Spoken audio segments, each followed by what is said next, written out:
Alors, nous allons corriger l'exercice 10 du chapitre 17, où on se donne E un K-espace vectoriel, F et G des endomorphismes de E, c'est-à-dire des applications linéaires définies sur E et à valeur dans E.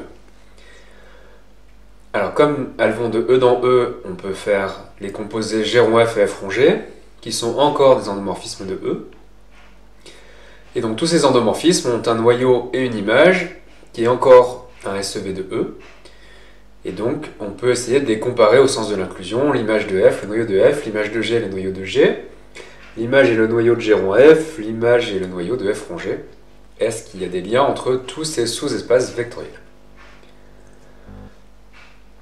Donc, première formule qu'on va voir que le noyau de F est inclus dans le noyau de G rond F.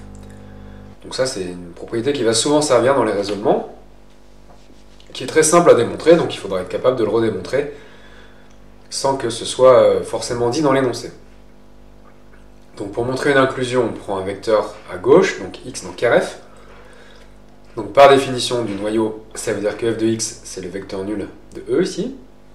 Comme g est linéaire, alors g de f de x, ça fait g de 0, et comme elle est linéaire, ça fait 0. Et donc comme g de f de x est nul, c'est que x est dans K de g rond f. Donc on voit que c'est vraiment très simple. Et ça va souvent servir dans le cas particulier où g est égal à f. Donc on a montré que Krf est inclus dans Kr de f rond f. Et f rond f, on l'a noté f carré.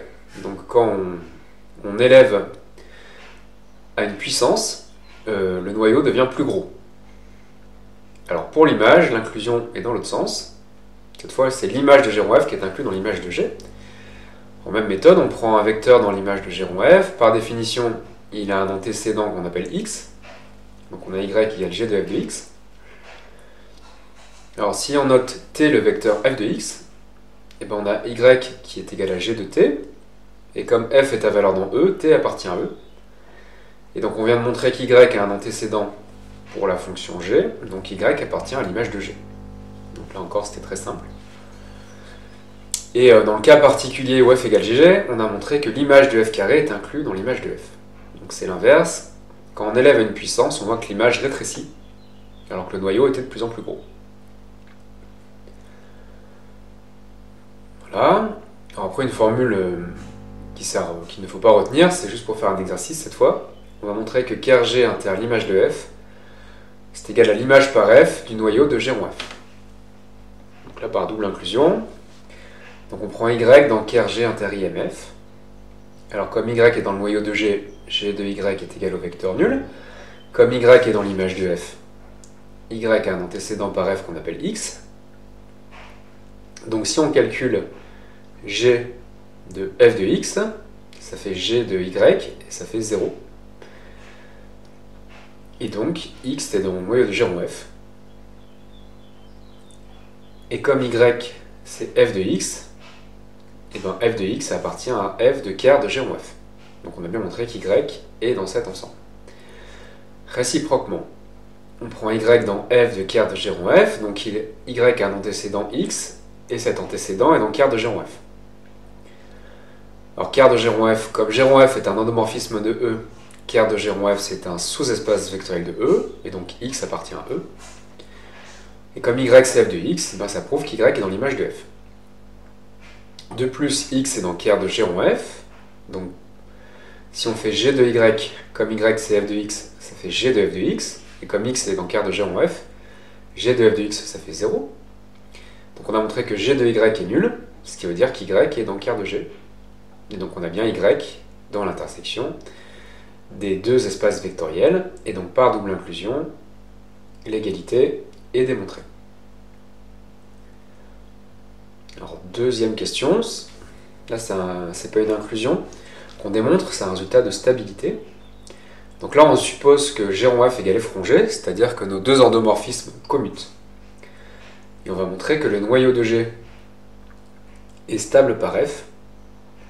Donc ça veut dire que si on prend x dans le noyau de g, son image f de x appartient encore au noyau de g. Donc on prend x dans le noyau de g, et on calcule g de f de x. Alors comme g et f commutent, ça fait f de g de x. Comme x est dans le noyau de G, G de x c'est le vecteur nul. Et comme f est linéaire, f du vecteur nul ça fait le vecteur nul. Et donc G de f de x on a trouvé 0, ce qui prouve que f de x est dans le noyau de G. Et donc c'est ce qu'il fallait montrer. Alors ensuite on va montrer que l'image de G est elle aussi stable par f, c'est-à-dire que si je prends y dans l'image de G, son image appartient à l'image de G. Alors on fixe y dans l'image de G. Par définition, il a un antécédent x. Alors si je calcule f de y, ça fait du coup f de g de x. Comme f et g commutent, ça fait g de f de x.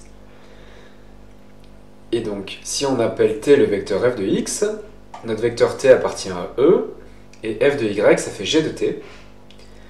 Donc f de y a un antécédent par g, qui est le vecteur t, donc f de y est dans l'image de g. C'est ce qu'il fallait démontrer. Donc quand deux endomorphismes commutent, le noyau et l'image de l'un sont stables par rapport à l'autre.